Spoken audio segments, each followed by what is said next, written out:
Hi, thank you for watching Digging to China. I'm Dong Xiong. If you have not done so already, please subscribe to my channel. Thank you very much. After 2 months of lockdown, the city of Shanghai is finally gradually reopening. Although many residents were pleased to roam the streets again beginning on June 1st, there are still many restrictions in place. One of the COVID rules in place is that all people accessing public transport, visiting markets, malls, parks, etc. need to show a negative PCR test result no older than 72 hours. For those who have returned to work, this means they have to do some 15 tests per month. The measure is part of Shanghai's normalized prevention and control, with the testing being referred to as normalized PCR testing that should become part of people's everyday lives for now. Immediately, many people began to share photos and stories of massive queues for Shanghai's PCR testing booths, triggering online discussion on the city's COVID testing problem. One Weibo user wrote on Thursday night, June 2nd, "I lined up to do a test. I faced the risk of being in a group of people, but after half a day, I still haven't received my test results." Another person wrote, "We just wait in line for over 2 hours for a self-paid PCR test. There are just not enough test booths." One commenter from Shanghai said he was already waiting over 26 hours for his test results to come out. At this very moment, there is still a queue all around the corner for PCR testing. One resident posted at 12:30 on Friday morning. "The people are going from one worry to the next."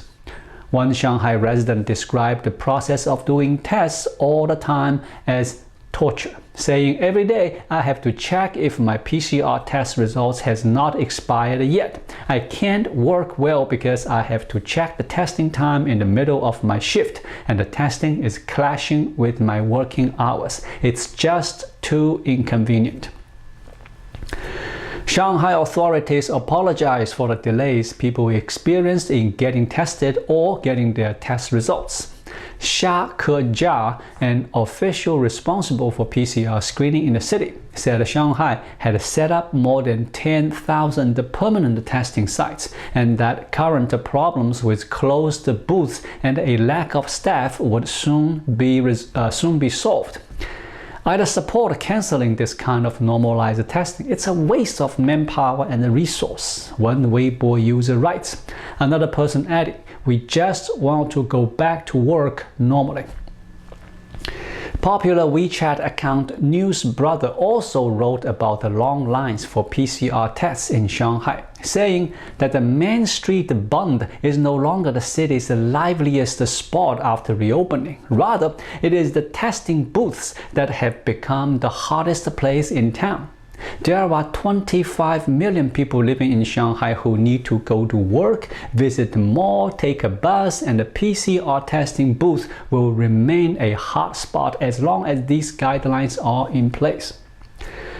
Other cities, including Beijing and Shenzhen, have imposed similar requirements under a national zero COVID policy that aims to cut off every infection chain. Despite discontent caused by Shanghai's stringent curbs, China has vowed to stick with its approach. It says the zero COVID policy is needed to save lives and prevent its healthcare system from being swamped, even as much of the world tries to return to normal despite ongoing infections. The million-dollar question is, how expensive is this mass PCR testing, the so-called normalized PCR testing? According to analysts, the Chinese government is on track to spend more than $52 billion this year on testing, new medical facilities, monitoring equipment, and other anti-COVID measures. There are about 3,000 companies will benefit from the spending. China aims to have COVID testing facilities within 15 minutes walk of everyone in its big cities and continues to impose mass testing at the slightest sign of an outbreak. According to Hong Kong-based Pacific Securities, this COVID testing-related market is worth more than $15 billion a year for test makers and providers. The government is footing the bill for the vast majority of this, either by buying test kits or paying companies to do tests. The prices of tests have dropped since the outbreak in early 2020. It is about 50 cents per test. DN Diagnostic Group is one of China's biggest medical test makers. Its revenue jumped more than 60% to $690 million. Almost half of the revenue comes from its COVID testing services, almost entirely paid for by the government. Rival Edicon Holdings also received about $300 million for its COVID tests in 2020 and 2021, according to the company's financial statements. Edicon Holdings has applied for an initial public offering on the Hong Kong Stock Exchange. According to state-run Security Times report, Shanghai Renda Medical Technology said it was processing up to 400,000 COVID tests per day in April during the lockdown of Shanghai, generating more than $30 million a month. However, investors are uncertain how long the boom will last for companies like DN, Edicon, and Shanghai Renda, whose fortunes are closely tied to government spending. Yan Zhonghuang is a global health specialist at the Council on Foreign Relations, a U.S. think tank.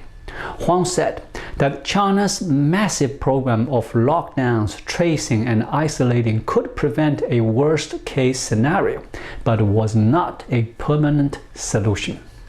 Epidemiologically and economically, it is unsustainable, he said, and I couldn't agree more. Thank you for watching. Please leave a comment and subscribe to my channel. Just click the subscribe button right here. I'll see you again shortly.